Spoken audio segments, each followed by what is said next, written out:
Assalamualaikum, saya Siti Aisyah binti Zamzuri yang memegang nombor matrik BA 22110653. Saya akan menerangkan tentang pengaruh mogok terhadap perkembangan kesatuan sekerja di Malaysia. Mogok merupakan satu bentuk tindakan perusahaan oleh para pekerja untuk menuntut hak mereka di tempat kerja. Namun, kebanyakan negara telah membuat satu peruntukan khas supaya pekerja dapat melakukan mogok dengan cara yang betul. Dengan itu, tindakan mogok ini telah sejajar dengan kesatuan sekerja di Malaysia. Kemasukan pekerja dari negara China dan India telah membentuk kelas pekerja di Malaysia dan ianya telah menubuhkan satu kesatuan sekerja yang dapat melancarkan isu mogok di Malaysia. Disebabkan ini, mogok telah menjadi isu utama dalam pekerjaan dan ia juga telah digunakan oleh Parti Komunis Malaya. Oleh itu, kawalan ke atas mogok telah diperketatkan oleh kerajaan British dan ini telah menyebabkan isu mogok semakin berkurangan. Kawalan ini telah berlaku pada era pasca kemerdekaan agar dapat mencapai negara industri. Oleh itu, kawalan yang dilakukan oleh British ini menyebabkan pergerakan kesatuan sekerja di Malaysia terbatas. Fenomena mogok di Malaysia dapat dilihat melalui rangkaian mogok pada tahun 1947 sehingga 1948 dan mogok pekerja kereta api pada tahun 1962 dan juga mogok pekerja sistem penerbangan Malaysia pada tahun 1979. Rangkaian mogok pada tahun 1947 hingga 1948. Pada tahun 1947 sebanyak 291 kes dan tahun 1948 sebanyak 181 kes.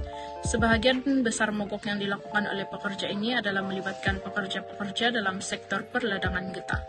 Mogok yang berlaku ini berkait rapat dengan Pan Malaya Federation Trade Union di bawah kuasa PKM. Mogok yang berlaku pada masa itu juga mempunyai motif politik. Oleh itu, Undang-Undang Darurat telah dikuatkuasakan pada 16 Jun 1948. Selain itu, pindaan terhadap Undang-Undang Kesatuan Sekerja juga dilakukan.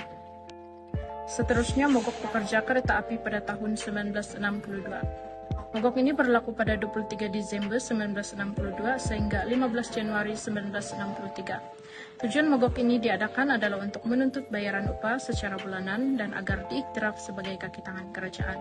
Proses perbincangan dan penyediaan jawatan kuasa kerja telah disertai oleh MTUC dan QPEX untuk menyokong tindakan RUM. NUPW melancarkan mogok simpati dan simpati strike ballots dilancarkan oleh Kesatuan Pekerja Pelabuhan Swettenham serta beberapa kesatuan lain. Bantuan keuangan daripada pelbagai jenis kesatuan sekerja di Malaya, Singapura, ITWD dan kesatuan sekerja lain di peringkat Asia telah diterima oleh RUM. Hasilnya telah menerima keuangan sebanyak $37,343.14. Mogok ini telah selesai apabila terdapat campur tangan pihak pendamai yaitu Profesor Diraja Ungku Aziz. Seterusnya, mogok pekerja sistem penerbangan Malaysia pada tahun 1979. Mogok ini melibatkan pekerja berjawatan rendah, sebagai contohnya ground crew, sebahagian kru cabin, clerical staff, dan juru teknik. Pekerja melancarkan walk to roll. Dalam konteks ini, pekerja tidak mau bekerja lebih masa sebagai cara untuk menekan pihak pengurusan menerima tuntutan yang mereka inginkan. Tindakan mereka tidak berjaya karena deadlock. Oleh itu, laporan telah dihantar oleh pihak pengurusan MAS kepada Menteri Tenaga Manusia dan pekerja terpaksa kembali bekerja seperti biasa. Setelah itu, kes dirujuk kepada JPP untuk tujuan pendamaian. Kesatuan Sekerja diminta untuk mendaftarkan semula ahlinya karena tindakan industri yang dilakukan dianggap tidak diiktiraf. Tetapi, kesatuan ini tidak mematuhi dan melancarkan semua walk to roll dan kesannya, pihak pengurusan telah memberi perhatian kepada 200 orang pekerja dan telah memecat 11 orang pekerja. Kesatuan tersebut telah diminta mengemukakan surat tunjuk sebab kepada pendaftar kesatuan sekerja dan syarikat tersebut diancam akan ditutup oleh Timbalan Perdana Menteri. Selain itu, Menteri Tenaga Kerja membukukan dana untuk kesatuan. Kerajaan juga telah membatalkan operasi penerbangan pada ketika itu. Dan 23 orang aktivis Kesatuan Sekerja ditahan di bawah ISA.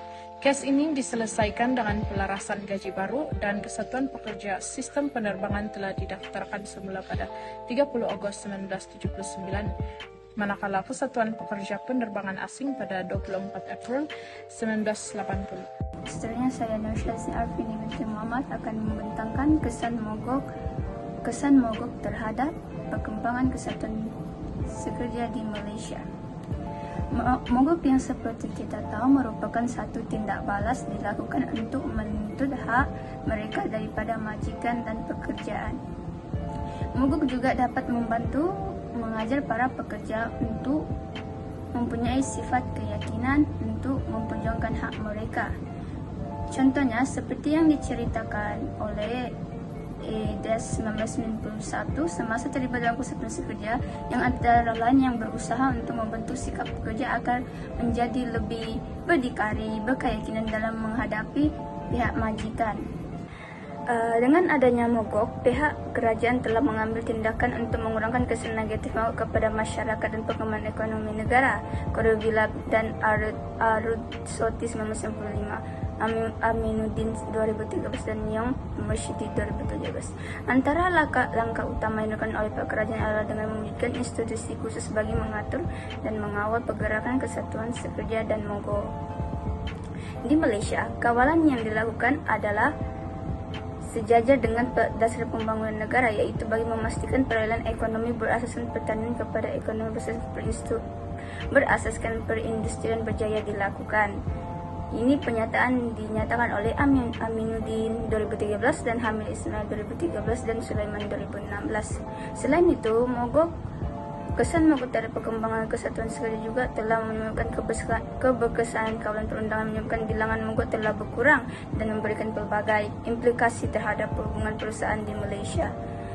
Selain itu, dengan adanya Kesatuan Sekerja, pihak pekerja boleh meminta pandangan untuk melakukan step yang seterusnya sebelum melakukan piket, goslo atau mogok.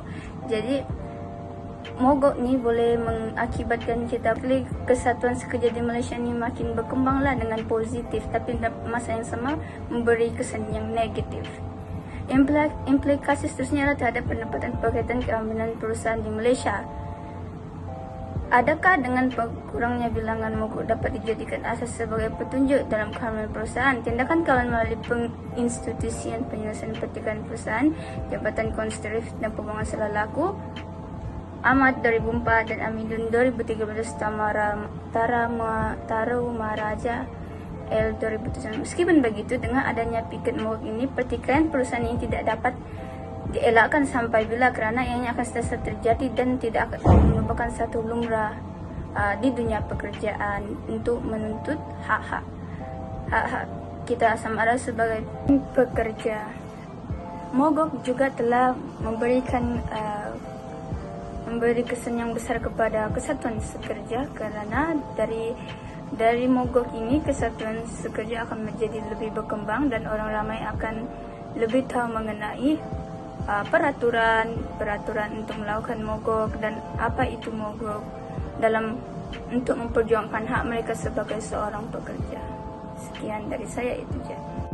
Kesimpulannya, mogok merupakan satu jenis tindakan perindustrian yang menggambarkan konflik yang kelas yang wujud konflik antara majikan dan pekerja.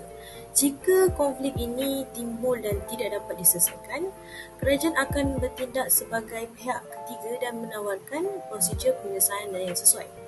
Matlamat tindakan kerajaan adalah setakat yang boleh dilaksanakan untuk melindungi kepentingan majikan serta pekerja yang menyebabkan perubahan dalam isu syarikat yang lebih bersifat berperibadi, seperti majikan akan memecat pekerja tersebut.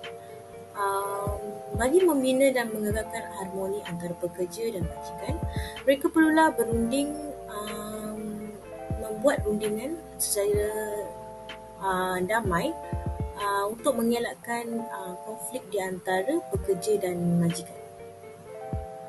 Suasana yang tidak mempunyai mogok di antara pekerja dan majikan akan mewujudkan satu situasi yang harmoni di sebuah organisasi, serta ia dapat meningkatkan pertumbuhan ekonomi dan sesebuah organisasi itu akan terus berkembang dengan maju. Sekian.